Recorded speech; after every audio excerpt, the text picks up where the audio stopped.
तो आज आम करवा माछ तरकारी से मुझे किसी बॉयल आलू को स्लाइस भाव में काटी नहीं और किसी कदली की काटी नहीं किसी पियाज को स्लाइस भाव में काटी नहीं किसी टमाटो को मुझे स्लाइस भाव में काटी नहीं अदा रसुण पेस्ट आ जीरा सोरिष पेस्ट माछ अच्छी तो चलते आम रोषे करवा।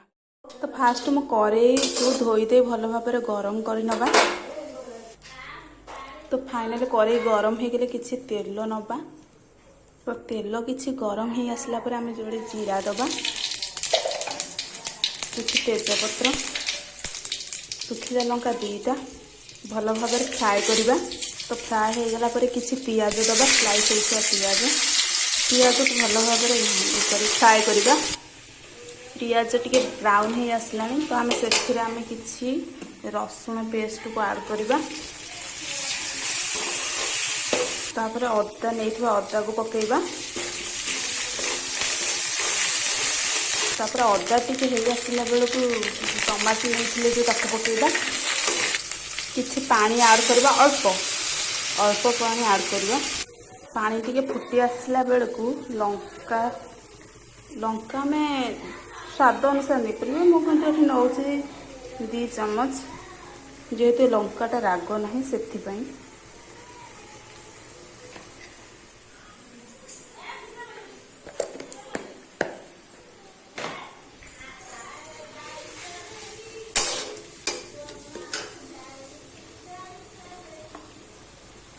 किसी हलदी गुंड लुण लुण आपण स्वाद अनुसार नहीं पारे तथापि मु 1 चम्मच नौ भल भाव में मिक्स करवा जमी मसलाटा आमर भल भाव में मिक्स हो देखो मसलाटा ये भाव में हो आसला बेलू आउ जस्ट टिके पानी दबा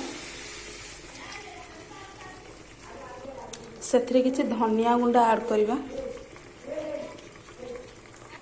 जेहेतु मु आलू को सीझे कि नहीं जाइली तो फास्ट आम कदली पकईदे कारण कदलीटा आलू जल्दी सीझी थाए। तापर टिके घोड़णी देदेबा मु घोड़णीटा काढ़ी देछि। तो एथिरे स्लाइस करथिबा आलू किसी बॉयल आलू नबा।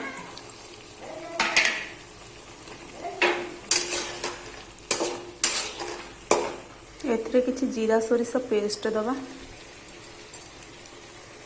भल भाव में मिक्स करदबा। मिक्स करके आउ किसी समय ढांकुण फुटवा को छाड़ीदबा। तो ढांकुण मुझे बर्तमान काढ़ी देछि। तो आलू और कदली भल भाव में सीझी जाइछि से किसी गरम मसला ऐड करवा।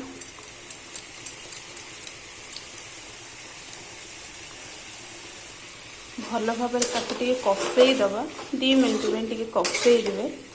तापर 2 मिनट तो छाड़ीद तब देखो 2 मिनट हो गला से किसी पानी ऐड करदबा। आपण परिवार अनुसार आप पानी ऐड करें जेते जन खाइबे। मु आमर 4 जन रोषे करुछि।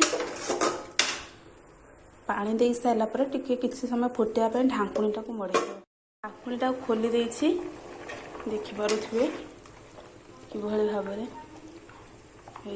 लाइट रो टिके प्रोब्लेम रोचे से क्षमा मागुची। ये हूँ मो माछ जहाँ को आम पकेबा। तो आपन जिते जन खाइबे से अनुसार आप पकई पारती जेहेतु आम 4 जन खाइबू तो मु 4टा कि 5टा माछ पकेबी बेसी पकेबी नहीं। तो चलते ए पकेबा माछ।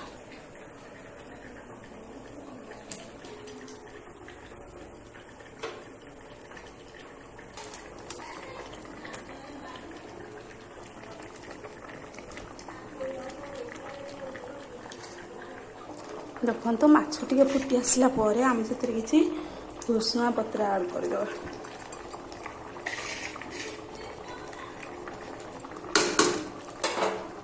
तो भुसुंगा पत्र ऐड कर सारे आम गैस स्विच को ऑफ करदे किसी समय छाड़ीदे। तो देखी दिखाते फाइनल लुक तरकारी एमती तरकारी थरे करंतु बहुत टेस्टी लगी थाए। आपन को जदि तरकारीटा मो रेसिपीटा भल लगी थाए तेबे मो चैनल को निहाती भाव में सब्सक्राइब लाइक करदेबे। ରହୁଛି। ଧନ୍ୟବାଦ।